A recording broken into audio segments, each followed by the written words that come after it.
Pag nandyan yung tatay ko, nanay ko, napakasaya ko. Feeling ko, untouchable ako. Feeling ko, Tipid ang hindi makulit ko nga ako eh. masasaktan. Kaya mo magikarga niya ako Although yan mahal yung din ako ginagmay. ng lolo't lola ko. Pero alam mo yung feeling ng bata, Ubusin mo na yan, bigyan kita. pag dumating yung nanay tatay ko, Ubusin mo na yan. walang mapaglagyan yung saya ko. Ubusin mo na. Nandiyan nanay tatay ko. Ubusin mo na. Hindi nila ako mauutusan. Kasi yung mga taong pinaruruunan ko mga kababayan, siyempre hindi ka nila tuturuan ka nila, uutusan ka nila. Kaya pag nandyan yung nanay tatay ko, yung saya-saya ko talaga sobra. Naalala ko sarili ko nung nagsabi siya. Kinukumot na lang niya yung kumot ng mama niya. At eto mga kababayan, pag nagpapaalam na yung tatay at nanay ko, unti-unti na akong malulungkot. Kasi pag umalis na yung nanay, tatay ko, balik na sa trabaho, uutusan na ako ng uutusan. Parang naalala ko, ganito yan, totoong nangyari sa buhay ko. Taas kami mga kababayan, yung mga nakaranas na ganyan.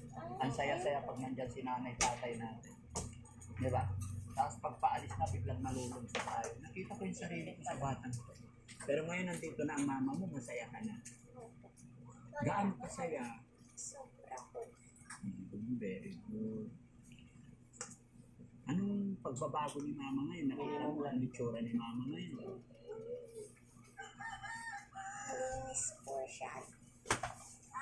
Nagawan mo ng pagkain si Bibi. Mas Pinagatan mo, tumunog. Hindi na siya madungis. Dati madungis, no? Kasi hindi siya napaliguan noon. Pero ngayon, anak, maliligo na siya sa umaga. Pero siyempre, kailangan kayo sa kumot, nandyan. sabay. Lagi mong yayakapin yung mama niyo. Di ba, Lo? Lagi mong yakapin si mama, ah? Yung isang anak mga kababayan na sa school. Anong nararamdaman ni tatay ngayon? Kasi kumpleto na, buo na ang pamilya mo. Sobrang saya ko dahil kumpleto na sila.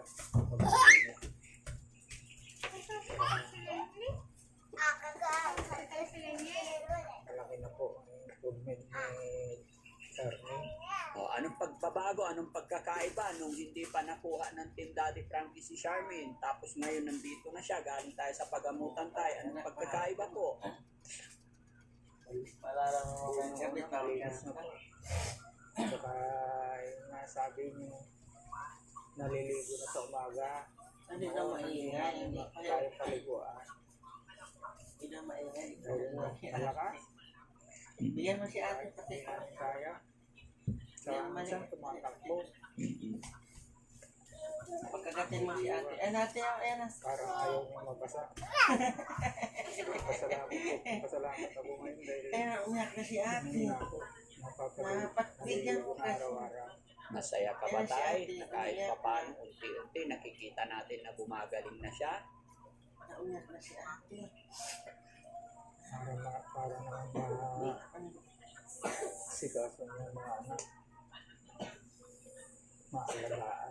Pasensya ka na tayo ha. Tubig anak Kung kumansa ng idiretso pa sa bahay ko, hindi na po pwede talaga. Pero wag kang mag-alala. Nandyan pa rin kami. Papasyal lagi. Ano? Kaya ba ni tatay alagaan si Charmaine? Kakayanin. Pilitin natin. Hanggang saan mo mamahalin at iingatan tong anak mo tayo? Habang nabubuhay po ako. Gaano mo po ba kamahal yung mga anak mo? Pare-pareho po. Pagmamahal ko. Kasi itong mga anak binilang ano ko na Ang galing sarili